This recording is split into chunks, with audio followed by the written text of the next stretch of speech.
Hello friends, welcome you all. आज हम vision IAS के 27 अगस्त वाले डेली करंट अफेयर्स डिस्कस करेंगे। लेकिन डिस्कस करने से पहले, जैसा कि आपको पता है, हम लोग यूपीएससी मैप रिवीजन सीरीज चला रहे हैं, जिसमें जो इम्पोर्टेंट आपके लोकेशंस हैं उसको डिस्कस किया जाता है, सो दैट अगर एग्जाम में क्वेश्चंस आते हैं तो आप उसे आसानी से सॉल्व कर सको। और ये इम्पोर्टेंट टॉपिक या लोकेशन के ऊपर क्वेश्चन होता है, तो जनरली इनके चांसेस जो हैं आने के वो ज़्यादा होते हैं। इसीलिए हम लोग इन्हीं टॉपिक को एज ए लोकेशन चुनकर मैप प्रैक्टिस करेंगे। और अब तक अप्रोक्स 5 क्लासेस हो चुकी हैं आई थिंक, और कुछ इंपॉर्टेंट वाटर बॉडीज कवर किए गए हैं। आज जो आपका टॉपिक होगा लोकेशन सीरीज में, वो है आपका नॉर्थ सी। नॉर्थ सी की जब हम बात करते हैं तो ये आपका यूरोप में आपका वाटर बॉडी है। सबसे पहले हम इसे मैप पर देखेंगे, क्योंकि विदाउट मैप आप अंडरस्टैंड नहीं कर सकते लोकेशन को। अगर आपके पास एटलस की बुक है तो और भी ज्यादा अच्छी है, आप अपने पास एटलस का बुक भी ओपन कर सकते हो और वहां पे आप डिमार्केट कर लो, सो दैट आपकी ऑब्जर्वेशन बुक में ही डेवलप हो जाए। और सो लेट्स मूव। सबसे पहले हम लोग वर्ल्ड मैप की तरफ चलते हैं, है ना। वर्ल्ड मैप में आप देख लो, we have the African continent, we have the South American continent, फिर इधर देखो आपका नॉर्थ अमेरिका, ठीक है। इधर आपका यूरोप हो गया पूरा, और इधर आपका ये एशिया हो गया पूरा, ठीक है, और ये ऑस्ट्रेलिया हो गया। अब आप ध्यान से देखो, ये यूरोप है ना। यूरोप के अंदर हमें आना है, क्योंकि नॉर्थ सी आपको यूरोप में ही मिलेंगे। कल हमने बाल्टिक सी की ही बात करी थी। बाल्टिक सी आपको दिख रहा है, ध्यान से देखना, बाल्टिक सी आपको दिखेगा, क्योंकि जो हमने कल डिस्कस किया था वो यहीं के आसपास है। देख लो यहाँ पर आपको बाल्टिक सी दिख रही होगी, है ना। ये है आपका बाल्टिक सी, कल हमने डिस्कस किया था। और जस्ट उसके लेफ्ट पोर्शन में आप नॉर्थ सी देख रहे होगे, जिसे आज हमें डिस्कस करना है, ठीक है। तो ये आप नॉर्थ सी देख रहे होगे, तो आपको बस इस मैप में ये ऑब्जर्व करना है कि हाँ, जो आपका नॉर्थ सी है, बाल्टिक सी है, वो आसपास ही है, और ये यूरोप में है, और ये आपका अटलांटिक ओशियन को अल्टीमेटली कनेक्ट करती है। और इतना जानने के बाद आपको जूम इन वाले इमेज पर लेके चलते हैं। और जूम इन वाले इमेज में लेके चलने से पहले, सबसे पहले हम आपको यूरोप का दर्शन करवाते हैं।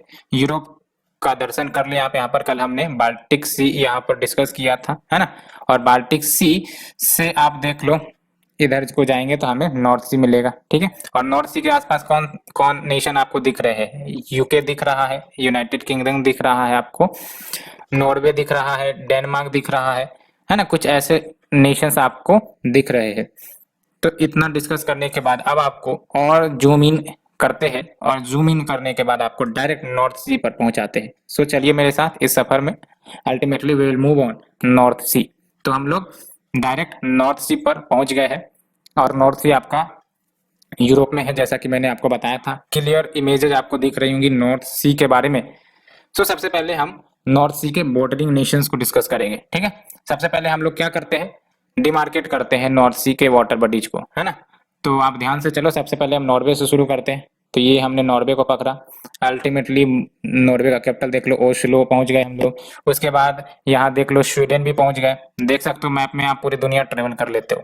अल्टीमेटली उधर मन नहीं लगा तो डेनमार्क पहुंच गए, ठीक है। और फिर क्या, उधर भी मन नहीं लगा तो हम लोग जर्मनी पहुंच गए। जर्मनी में भी मन नहीं लगा, नीदरलैंड पहुंच गए, फिर आपका बेल्जियम पहुंच गए, फ्रांस पहुंच गए साउथ में। उसके बाद आप देख लो, यूके भी पहुंच गए, लंदन भी पहुंच गए आसानी से।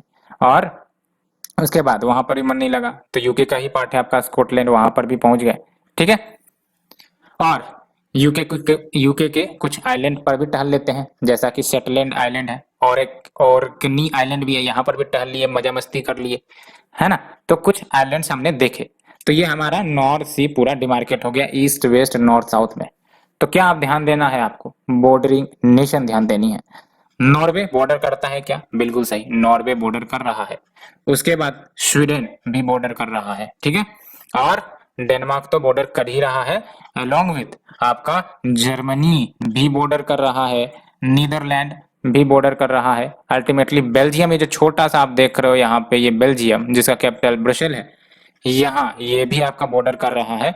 और उसके बाद आपका जो आइलैंड नेशन है दैट इज यूके, है ना, यूके भी बॉर्डर कर रहा है।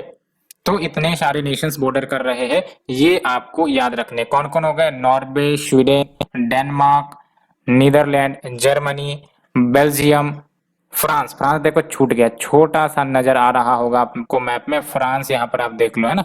फ्रांस आपको नजर आ रहा होगा, फ्रांस भी छुपा रुस्तम निकला, यहाँ पे छुप गया था, लेकिन फ्रांस भी बॉर्डर कर रहा है, ठीक है। तो फ्रांस भी बॉर्डर कर रहा है, अल्टीमेटली आपका यूके भी बॉर्डर कर रहा है। तो इतना जानने के बाद दूसरी इंपॉर्टेंट बात आपको ये जाननी है कि सेटलैंड आइलैंड एंड ऑर्कनी आइलैंड ये आपका नॉर्थ सी में है और ये यूके की आइलैंड है, ठीक है। It is possessed by UK, United kingdom. तो ये आसानी से आपने नॉर्थ सी के बारे में जाना। दूसरी इंपॉर्टेंट बात, आपको स्ट्रेट ऑफ डोवर दिख रहा होगा, यहां पर आप देखो ध्यान से, स्ट्रेट ऑफ डोवर दिख रहा होगा। स्ट्रेट ऑफ डोवर क्या कर रहा है? जैसा कि आपको पता है, स्ट्रेट ऑफ डोवर, स्ट्रेट मतलब क्या? जो दो बिगर वाटर बॉडीज को कनेक्ट करता है। तो एक वाटर बॉडीज आपका नॉर्थ सी हो गया, बिगर वाटर बॉडी। दूसरा आपका इंग्लिश चैनल हो गया। English channel is nothing but आपका एक्सटेंशन है अटलांटिक ओशियन का, ठीक है। तो स्ट्रेट ऑफ डोवर देख सकते हो, इंग्लिश चैनल और नॉर्थ सी को कनेक्ट कर रहा है। ये बात आपको याद रखनी है, ठीक है। स्ट्रेट ऑफ डोवर आपको नॉर्थ सी और इंग्लिश चैनल को कनेक्ट कर रहा है, और इंग्लिश चैनल बेसिकली आपका ओपन होता है किस तरह? अटलांटिक ओशियन में, ठीक है। तो ये दो बातें आपको याद रखनी है। और क्या आपको याद रखनी है इसमें? ये देख लो, कल हमने बाल्टिक सी को डिस्कस किया था, है ना। बाल्टिक सी को आप देख रहे हो। अब बाल्टिक सी में आप ध्यान से देखो, ये जो आपको डॉटेड लाइन दिख रही है ना, ये देख लो, ये जो आपको डॉटेड लाइन दिख रही है, ध्यान से देखना, ये जो डॉटेड लाइन आपको दिख रही है, फिर से मार्क करते हैं, ये जो डॉटेड लाइन आपको दिख रही है, ये है आपका कील कैनाल, है ना, की कैनाल। और कील कैनाल आपका क्या कर रहा है? बाल्टिक सी को जोड़ता है नॉर्थ सी से। ये अच्छे से याद रखना, कील कैनाल बाल्टिक सी को कनेक्ट करता है नॉर्थ सी से, ठीक है। ये बात आपको याद रखनी है। तो ये कुछ इंपॉर्टेंट लोकेशन हमने नॉर्थ सी के बारे में, अलोंग विथ नॉर्थ सी में कुछ आइलैंड जो लोकेटेड है यूके के, उसके बारे में, अलोंग विथ हमने स्ट्रेट ऑफ डोवर भी देखा, अलोंग विथ हमने इंग्लिश चैनल भी देखा, ठीक है। और इंग्लिश चैनल को हम दूसरे दिन डिस्कस करेंगे, क्योंकि यहाँ पे मैप कंप्लीट नहीं है। अल्टीमेटली इंग्लिश चैनल एक इम्पॉर्टेंट लोकेशन है, यहाँ से भी क्वेश्चन पूछ सकते हैं, लेकिन आपको अभी फिलहाल इतना ही ध्यान रखना है कि स्ट्रेट ऑफ डोवर कनेक्ट करता है आपका नॉर्थ सी को इंग्लिश चैनल से। एंड जो आपका कील कैनाल है वो जर्मनी में बिल्ट अप की गई है, देख सकते हो, ये जर्मनी का ही पार्ट है कील कैनाल, और ये कनेक्ट करता है बाल्टिक सी को with the north sea. And कुछ आइलैंड के नाम हमने देखे, Orkney island, Orkney island basically, and Shetland island, ठीक है। तो ये कुछ हमने देखा, और आज के लिए इतना ही। अल्टीमेटली कल हम कुछ और इम्पोर्टेंट वाटर बॉडीज को डिस्कस करेंगे। तो हम यूरोप ट्रेवल कर लिए, पूरा इंडिया का मैप ट्रेवल करना बाकी है अभी, और यूरोप में जो आपके इम्पोर्टेंट वाटर बॉडीज है वहां पर भी पहुंच गए, ठीक है। अब चलते हैं अपने घर की तरफ, और घर की तरफ चलने का मतलब है ultimately we have to move to our article, ठीक है। सो आज के इस आर्टिकल में सबसे पहला आर्टिकल बेसिकली आपका है TRAI, यानी कि telecom regulatory authority of India suggest ways to promote bit rate satellite communication services. क्या है ये आपका बिट रेट एप्लीकेशंस, उसे डिस्कस करेंगे। तो कंटेक्स्ट जान लेते हैं। ये जो आपका telecom regulatory authority of India है, याद रखना स्टेट्यूटरी बॉडी है, अंडर TRAI एक्ट के तहत इसे क्रिएट किया गया है, ठीक है। और इन्होंने ही रिलीज किया है recommendations on the licence framework for satellite based connectivity for low bit rate application. तो सबसे पहली बात, हम लोग लो बीट रेट एप्लीकेशन के बारे में ही जान लेते हैं। तो ये जो आपका लो बीट रेट एप्लीकेशन है, similar like internet of things, ये सब वो डिवाइसेस होते हैं जो सिग्नल ट्रांसफर का काम from one devices to other आसानी से कर सकते हैं without having much losses in the transit, या फिर यूं कह सकते हो कि मिनिमम लॉस के साथ सिग्नल ट्रांसफर किया जाता है इन लो बिट रेट एप्लीकेशन या डिवाइसेस के द्वारा। तो उन्हीं डिवाइसेस को हम लो बिट रेट एप्लीकेशंस या फिर IoT डिवाइसेस कहते हैं। तभी तो ये IoT डिवाइसेस ऑपरेट करेंगे, इनकी एफिशिएंसी ट्रांसफर ऑफ सिग्नल जब तक ज्यादा नहीं रहेगी, एफिशिएंट नहीं रहेगी, तब तो पता चला हमने अभी रिक्वेस्ट किया 50 घंटे बाद वो एक्ट कर रहा, तो फिर तो ये इंटरनेट ऑफ थिंग्स की बेइज्जती हो जाएगी, है ना। तो ये होता है आपका लो बिट रेट एप्लीकेशन का मतलब, ठीक है। तो बेनिफिट क्या होगा इसका? तो बेनिफिट यही होगा कि जो रिमोटेस्ट एरिया है इंडिया का, वहां तक भी कवरेज आसानी से प्रोवाइड करने में ये मदद करेगा, ठीक है, जहां पर कनेक्टिविटी प्रोवाइड करने में डिफिकल्टी होती है। साथ ही साथ इसके माध्यम से जो कनेक्ट इंडिया मिशन है उसको भी अचीव करने में आसानी होगी। और अगर हम बात करें इंटरनेट ऑफ थिंग्स की, तो ये प्रीलिम्स में भी क्वेश्चन पूछ चुका है। सिंपली अगर अपने डेफिनेशन से चले, ये आईओटी मतलब क्या, वैसा कोई डिवाइसेस जो इंटरनेट से कनेक्टेड होता है और अल्टीमेटली हर चीज वो इंटरनेट से लिंक्ड होता है, चाहे वो आपका रेफ्रिजरेटर हो, चाहे आपका टीवी हो, और आप अपने मोबाइल डिवाइसेस से आसानी से उसे कंट्रोल कर सकते हैं। सेंसर के माध्यम से आप उसे कंट्रोल कर सकते हैं, है ना। आप अभी घर में बैठे हुए हो, अल्टीमेटली दूसरे रूम में पंखा चल रहा है और वहां कोई नहीं है, तो आपने रिमोट से ही, मोबाइल ऐप से ही आपने उसे कंट्रोल कर दिया। घर से बाहर निकले, सारे लाइट बंद हो गए अपने आप। ये सब क्या है, आईओटी के एप्लीकेशन है, ठीक है। तो अगर हम बात करें डेफिनेशन की, तो physical system of inter related computing devices. एक इंपॉर्टेंट बात ये रहती है कि यहाँ पर जो डिवाइसेस है वो इंटरलिंक्ड रहेंगे, है ना। एंड ऑब्जेक्ट्स, एनिमल्स और peoples that are provided with unique identifiers. Simple आपको इसका प्रैक्टिकल एग्जांपल रखना है, प्रैक्टिकल एग्जांपल आपको और ज्यादा समझने में मदद करेगी। एंड इनके पास एबिलिटी होती है to transfer data over a network without requiring human to human and human to computer interaction, है ना। बिकॉज सब कुछ ऑटोमेटिक ऑपरेट होते हैं। आप घर से बाहर निकलो, आपका टीवी, फैन, सारे डिवाइसेस ऑटोमेटिक बंद हो जाएंगे अगर आपने वैसा सेटिंग कर रखा है तो, ठीक है। एंड ड्राफ्ट आईओटी पॉलिसी जो ministry of electronics and IT ने लेकर आई थी, इसके तहत कमिटीज इस्टेब्लिश करने की बात कही गई थी to govern and drive IoT specific initiative. क्योंकि एक चैलेंज भी है इसका कि इससे आपका साइबर क्राइमिंग, साइबर फिशिंग, ये सब इंसिडेंट्स हो सकते हैं, क्योंकि ये सब जो आपके डिवाइसेस हैं वो कनेक्ट हो जाएंगे इंटरनेट के माध्यम से, तो हैकिंग की संभावनाएं बढ़ जाती है, ठीक है। एंड इंडियन गवर्नमेंट ने आउटलाइन भी किया है plan to leverage IoT as a part of digital India mission. अब देख सकते हो आईओटी का यूजेज कहाँ कहाँ हो सकता है, ट्रांसपोर्ट एंड लॉजिस्टिक्स में हो सकते हैं, है ना। पता चला कि आगे जाम है और अल्टीमेटली आपकी गाड़ी अपने आप रुक गई, ठीक है। तो ये सब आपका सेंसर से ऑपरेट होता है। यूटिलिटीज यानी कि स्मार्ट मीटरिंग में हो सकते हैं, स्मार्ट ग्रिड मैनेजमेंट में आपके आईओटी हो सकते हैं, ठीक है। पता चला आपने पैसे पे नहीं किया, आपका कनेक्शन ऑटोमेटिकली बंद हो जाएगा, है ना। स्मार्ट सिटीज में तो आईओटी का भर भर के उपयोग हो सकता है, स्मार्ट बिल्डिंग में हो सकता है, कंज्यूमर, वी एंड यू सब आईओटी डिवाइसेस का यूज कर सकते हैं। Industrial process monitoring and control, maintenance monitoring industrial areas में भी यूज हो सकते हैं। इन्वायरमेंट कंजर्वेशन के लिए हो सकते हैं, food monitoring, alerts, environmental monitoring. Agriculture में तो और अच्छे तरीके से हो सकते हैं। एग्रीकल्चर में कैसे आईओटी डिवाइसेस को इंटीग्रेट किया जा सकता है, इसका मेंस के लिए एक इंपॉर्टेंट क्वेश्चन के रूप में आ सकते हैं। Integration of IoTs into the agriculture sector, plus and minus, यानी कि एडवांटेज एंड लेकुनाज। जनरली आपको एडवांटेज ही मिलेंगे, लेकिन कुछ लेकुनाज भी हो सकते हैं, वो भी ध्यान रखनी है आपको।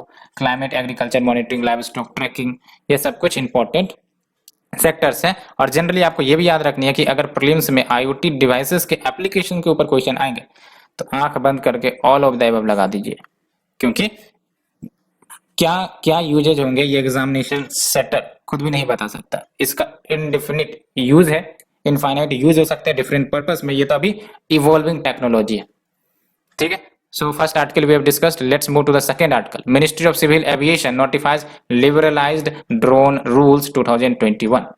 तो ये जो आपका ड्रोन रूल्स 2021 है, ये रिप्लेस करेगा अनमैन्ड एयरक्राफ्ट सिस्टम रूल्स 2021 को, जो मार्च 2021 में रिलीज करी गई थी, तो उसे रिप्लेस करेगा। और बेसिकली मार्च 2021 रूल्स ने रिपील किए, were repealed based on the feedback that they were restrictive in nature. यानी कि इसको रिपील करने का क्या मकसद था, इसे तो हाल ही में लाया गया था, तो बेसिकली फीडबैक आया था कि ये रेस्ट्रिक्टिव इन नेचर है, यानी कि आपका ये जो ग्रोथ है यूएवी का, उसको ये परमिट नहीं करता है। इसमें कंसिडरेबल पेपर वर्क है, परमिशन लेने पड़ते हैं, है ना, with very few free to fly green zones available.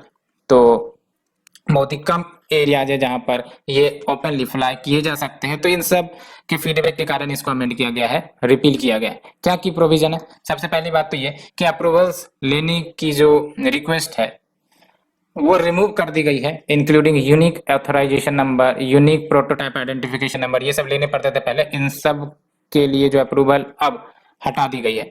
और डिजिटल स्काई प्लेटफॉर्म आपको याद रखने प्रीलिम्स के लिए, it is associated to unmanned aerial vehicle regulation, यहाँ पर रजिस्टर करने पड़ते हैं, लाइसेंस लेने पड़ते हैं। ये आपका डिजिटल स्काई प्लेटफॉर्म है, ठीक है। और इसे अभी डेवलप किया जाएगा as a business friendly single window online system होगा। मोस्ट परमिशंस यहाँ पर आपको सेल्फ जनरेटेड, ऑफिस जाने की जरूरत नहीं पड़ेगी। और इसमें आपका इंटरेक्टिव एयर स्पेस मैप, जिसमें ग्रीन येलो रेड जोन भी डिस्प्ले किए जाएंगे on the digital sky platform. और ये सब जो जोन है वो बताती हैं कि कहाँ पर आप ऑपरेट कर सकते हो। फॉर एग्जांपल ग्रीन जोन यानी कि आप यहाँ पर ड्रोन को फ्लाई कर सकते हो, तो ये आपका रेड ग्रीन और येलो जोन होता है।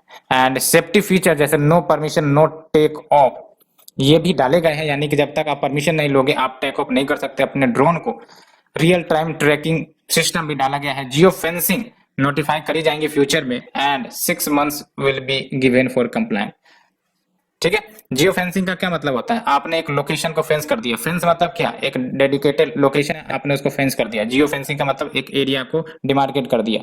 तो इसका मतलब ये हुआ कि आप लेट से कि यहाँ आपने एरिया डिमार्केट कर दिया, कोई सेंसर लगा दी, तो आप जैसे ही इस एरिया में इंटर करोगे सेंसर बजने लगेगी, अलार्म क्लॉक बजने लगेगी, कुछ डिवाइसेस अपने अनुसार ऑपरेट करने लगेगी, है ना। इसी को कहते हैं जियो फेंसिंग, ठीक है। जियो फेंसिंग यानी कि किसी पर्टिकुलर लोकेशन को हमने फेंसिंग कर दी।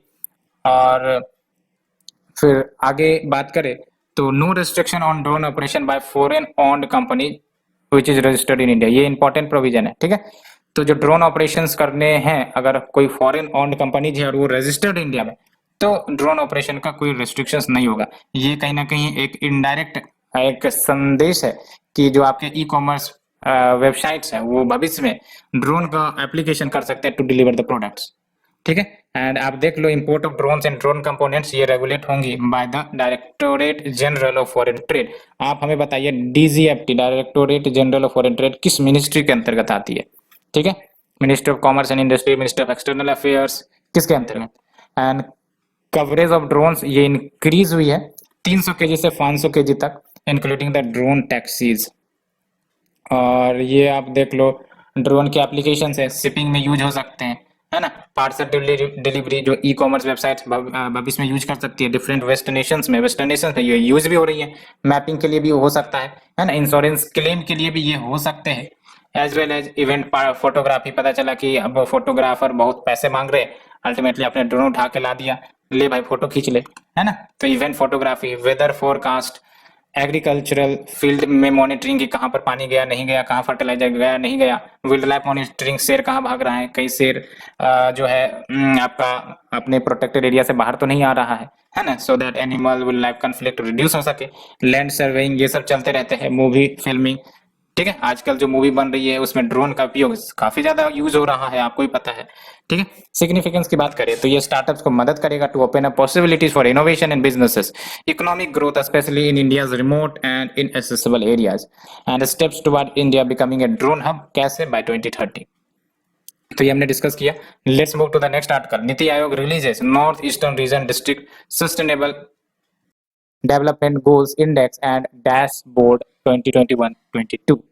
तो आप देख सकते हो it is first of its kind index, और ये याद रखना है कोलैबोरेटिव एफर्ट है किसका? NITI Aayog plus ministry of development of north east region.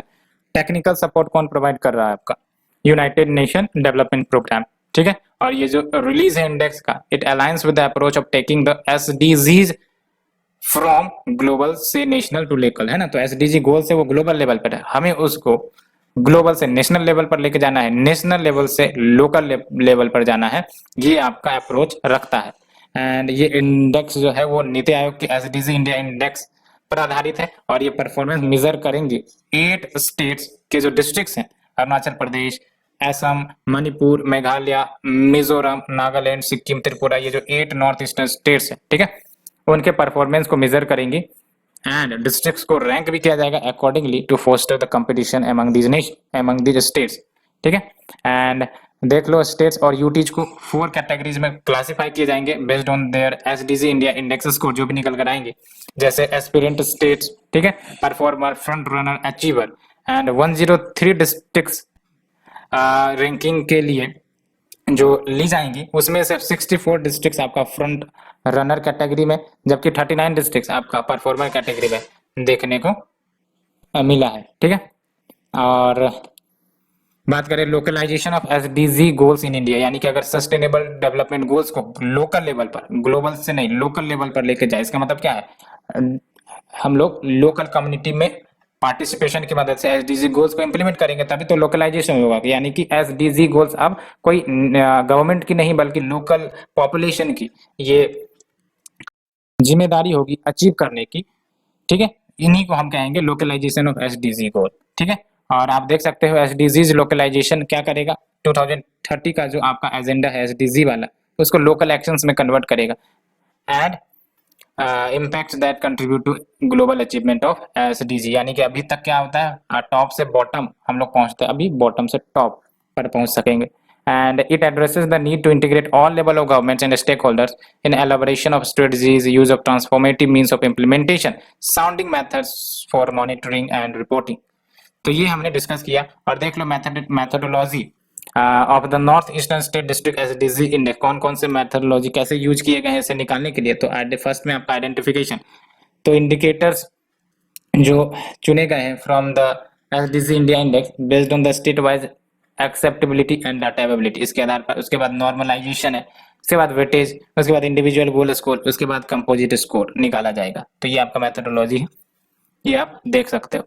Next we move to the e Shram portal for registration of unorganised workers. तो ई श्रम पोर्टल अगर बात करें तो क्या है, किनके द्वारा लॉन्च करी गई है। सबसे पहले तो डिस्कस करते हैं कि जो लेबर मिनिस्ट्री है इन्होंने लॉन्च किया है आपका national database for unorganised workers, इन्हीं को ई श्रम पोर्टल कहते हैं, ठीक है। ई श्रम पोर्टल किसके लिए, आपका अनऑर्गेनाइज्ड वर्कर्स का डेटाबेस होगा नेशनल लेवल पर, ठीक है। और ये लेबर मिनिस्ट्री के द्वारा लॉन्च करी गई है।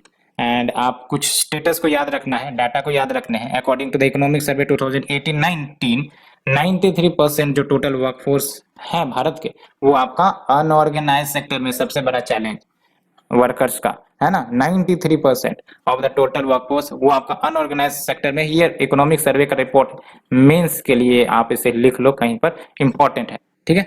और ये यानी कि जो अनऑर्गेनाइज सेक्टर में काम कर रहे वर्कर होते हैं, जाहिर सी बात है इनको जनरली सोशल सिक्योरिटी बेनिफिट्स नहीं मिलती क्योंकि अनऑर्गेनाइज सेक्टर में, ठीक है। तो रूल्स एंड रेगुलेशन जो गवर्नमेंट की है इंडस्ट्रियल सेक्टर के लिए, वर्कर्स के लिए, वो लागू नहीं हो पाती है। जैसे पेंशन ना मिलना, इंश्योरेंस ना हो पाना, ठीक है, ईपीएफओ, ये सब इंश्योरेंस का लाभ इन्हें नहीं मिल पाता है। तो इसीलिए इनकी लाइवलीहुड इंप्रूव नहीं हो पाती है और इसीलिए पॉवर्टी कहीं ना कहीं जा नहीं पाती, इनके इनकम बढ़ नहीं पाती, ठीक है। और ई श्रम पोर्टल आप देख लो, national database of unorganised sector, and जो database authenticated with Aadhaar 97% coverage हो गया। 38 करोड़ अनऑर्गेनाइज सेक्टर, इनको रजिस्टर किया जाएगा ई श्रम पोर्टल पर।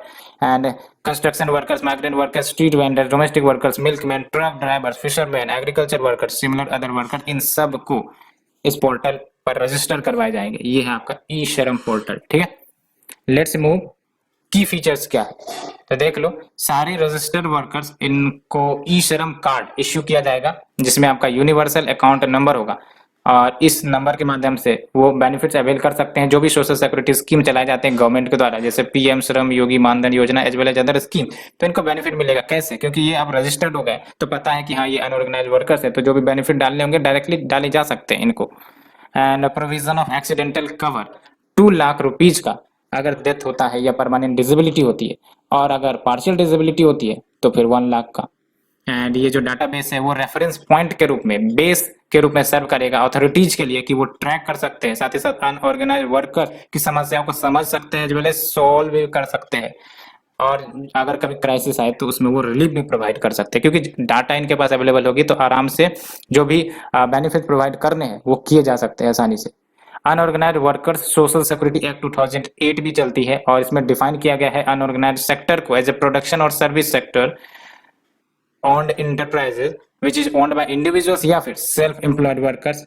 एंड अगर वर्कर्स एम्प्लॉयड है तो टोटल नंबर ऑफ वर्कर्स 10 से ज्यादा नहीं हो सकता। आपको क्या याद रखना है, unorganised worker social security act 2008 के तहत कि जो अनऑर्गेनाइज सेक्टर की बात करें तो वहां पर आपका जो भी इंडस्ट्रीज या सर्विसेज होंगी वहां पर आपका 10 से ज्यादा वर्कर काम नहीं कर रहे होंगे। एंड जो रिलेटेड न्यूज है आप देख लो, प्रधानमंत्री श्रम योगी मानधन योजना जो न्यूज में आई है, क्या है ये आपका श्रम योगी मानधन योजना। जाहिर सी बात है आपने पढ़ा होगा पेंशन स्कीम है अनऑर्गेनाइज सेक्टर के लिए, ठीक है। पेंशन स्कीम किसके लिए? अनऑर्गेनाइज सेक्टर के लिए। जाहिर सी बात है ये स्कीम्स गवर्नमेंट अनऑर्गेनाइज के लिए लाएंगी, ऑर्गेनाइज के लिए तो ऑलरेडी स्कीम्स चलती रहती है ना।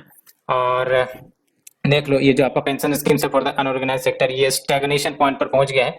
Fresh enrolment of the current financial year अभी मात्र 15,283 ही हुआ है। और ये स्कीम बेसिकली आपको मिनिमम एज्यूर्ड पेंशन 3,000 रुपये per month after 60 years of age के बाद प्रोवाइड करती है, यानी कि 60 ईयर्स एज पूरे जाने के बाद आपको 3,000 रुपये पर मंथ के रूप में मिलेगा। और एंट्री एज क्या है? 18 ईयर्स। एंड फैमिली पेंशन का भी फीचर है टू स्पाउस अगर subscriber dies. And it is a matching scheme जहां पर जो अमाउंट है equal to the subscriber's contribution वो मैच होती है बाय द गवर्नमेंट, ठीक है। तो ये याद रखना मैचिंग स्कीम में क्या होता है, amount equal to the subscriber's contribution वो गवर्नमेंट के तरफ से भी दिया जाता है। एलिजिबिलिटी की बात करें तो not covered in any such government scheme, यानी कि वैसे पर्सन एलिजिबल नहीं होंगे जो अन्य गवर्नमेंट स्कीम्स में अवेल कर रहे होंगे इस फीचर को, चाहे एनपीएस हो, नेशनल पेंशन स्कीम, ईएसआईसी हो। And he shall not be an income tax payer. तो ये तो जाहिर सी बात है इनकम टैक्स पेयर हो गया तो फिर तो आप अनऑर्गेनाइज नहीं ऑर्गेनाइज के कैटेगरी में आ जाओगे जनरली, क्योंकि आप इनकम टैक्स पे कर रहे हो। अब चलते हैं नेक्स्ट आर्टिकल की तरफ। Can PM cares fund help children orphaned by कोविड-19? ये सुप्रीम कोर्ट का कहना है, इन्होंने जवाब मांगे। तो सुप्रीम कोर्ट ने सेंटर से जवाब मांगा है कि क्या वो फंड इमीडिएटली रिलीज कर सकते हैं from the PM cares fund so that जो चिल्ड्रेन है उनकी एजुकेशन पूर्ति करवाई जाए, जो ऑर्फन हो गए हैं या फिर जिन्होंने लीगल गार्जियंस खो दिए हैं और either of their parents during the pandemic.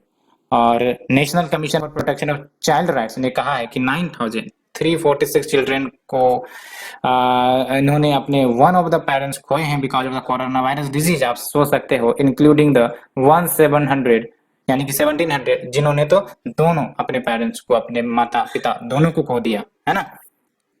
और अगर हम बात करें prime minister citizen assistance and relief in emergency situation fund that is PM cares fund, तो ये डेडिकेटेड फंड है जो किसी भी प्रकार की इमरजेंसी, याद रखना ओनली कोविड नहीं, एनी काइंड ऑफ इमरजेंसी या फिर डिस्ट्रेस सिचुएशन आती है, चाहे वो कोविड पैंडेमिक ही क्यों ना हो, उसके लिए आपका ये खर्च करेगा। और ये इंटायरली वॉलेंटरी इन नेचर है, बजट से कोई कंट्रीब्यूशन इनको नहीं मिलता है ना। इनको कंट्रीब्यूशन हम लोग आप लोग किसी ऑर्गेनाइजेशन की तरफ से मिलते हैं, does not get any budgetary support.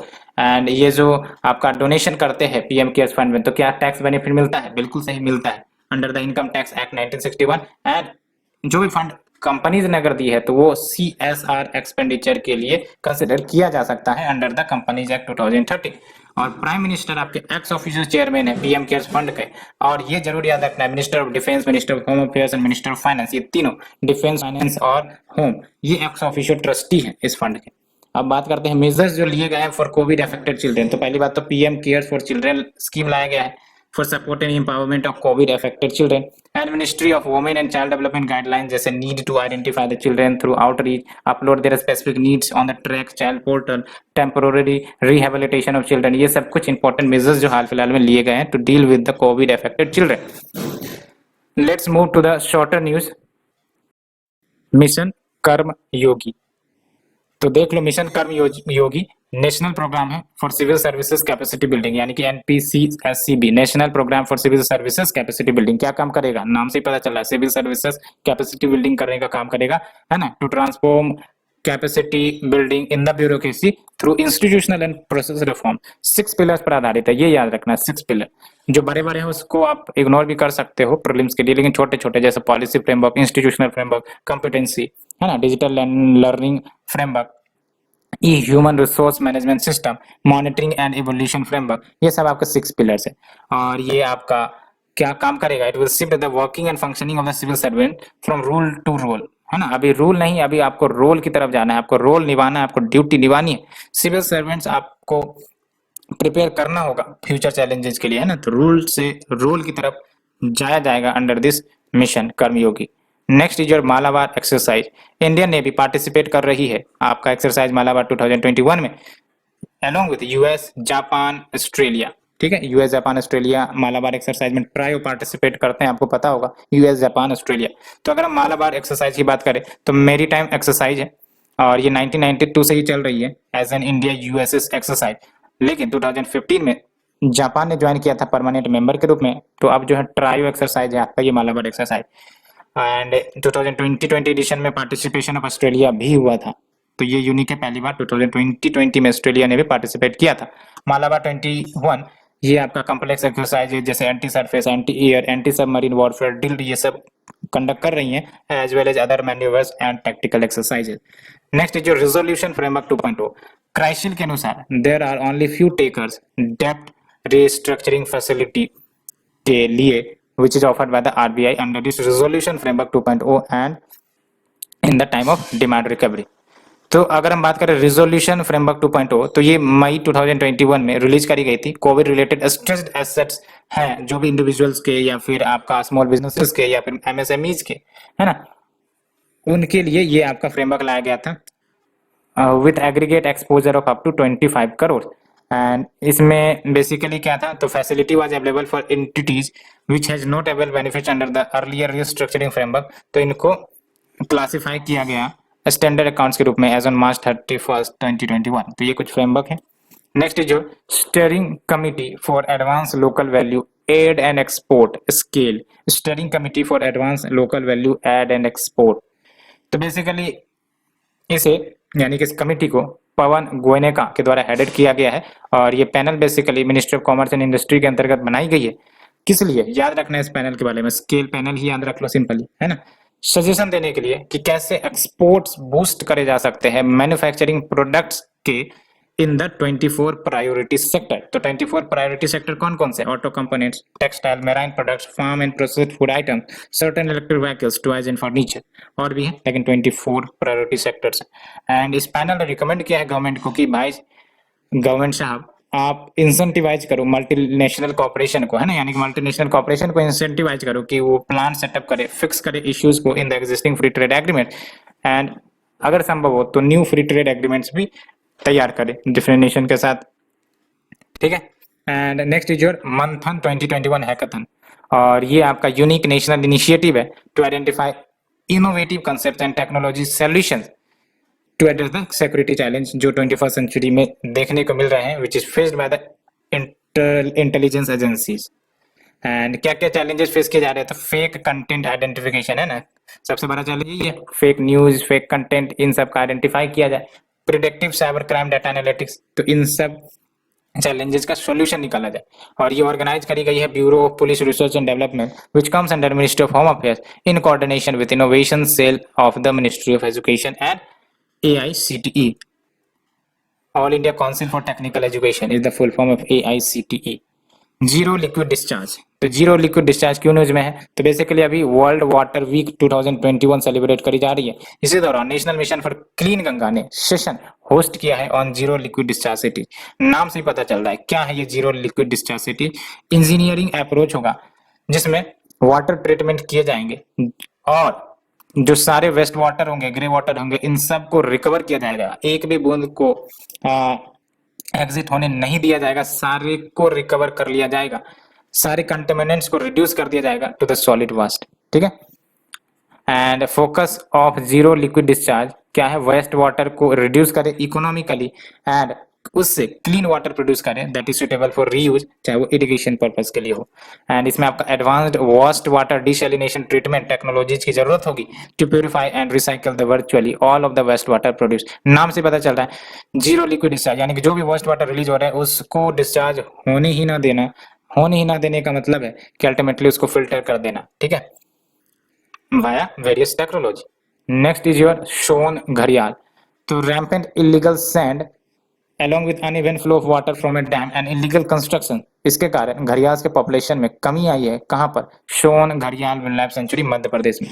तो पहली बात तो यही कि आपको याद रखना है शोन घड़ियाल वाइल्ड लाइफ सेंचुरी कहां पर है, मध्य प्रदेश में। घड़ियाल की बात करें तो घड़ियाल डिराइव्ड इट्स नेम फ्रॉम घड़ा which is an Indian name of port. घड़ा आपने सुना भी होगा, घड़े का पानी, मटके का पानी, है ना। एंड क्यों ये घड़ा नाम पड़ा, बिकॉज ऑफ बुलबुज नॉब यानी कि नेरियल एक्सरसीन, पता नहीं क्या है, मेरे को तो पता नहीं, present at the end of their snout and listed in schedule 1 of wildlife protection act 1972। Important ये है कि आपका schedule 1 wildlife protection act and critically endangered में है on the IUCN red list, ठीक है।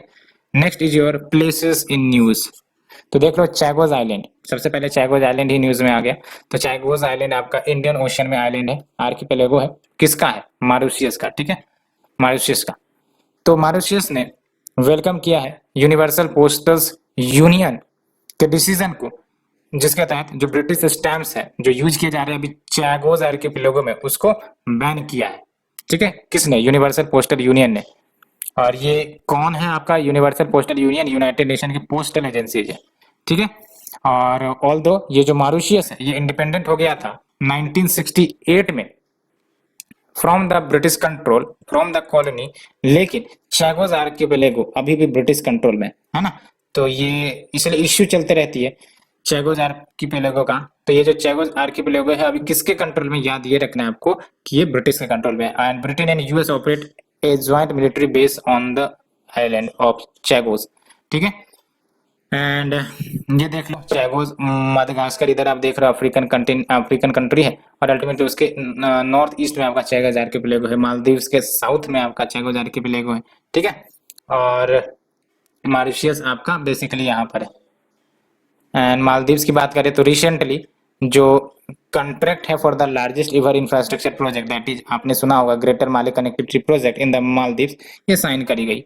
इसमें आपका that is greater Male connectivity project में आपका काउजवे लिंक होगा बिटवीन माले एंड जो भी नियर बाय आइलैंड है मालदीव्स के, जैसे विलियनगिरी, गुलहिफालुहु एंड थिलाफुशुही, ठीक है। ये काफी समय से न्यूज में, इसलिए आप याद रखना कि Villingili, Gulhifalhu and Thilafushi island was in news न्यूज, ये आपका किससे बिलोंग करता है ना। पूछ लेगा अंडमान एंड निकोबार, लक्षद्वीप, मालदीव्स, मॉरिशस, आपको क्या मार्क करने हैं? मालदीव्स, ठीक है। And Indian construction giant that is AFCONS, इनको टास्क दिया गया है टू कंप्लीट द प्रोजेक्ट। और आप देख लो ये आपका मालदीव्स का लोकेशन है।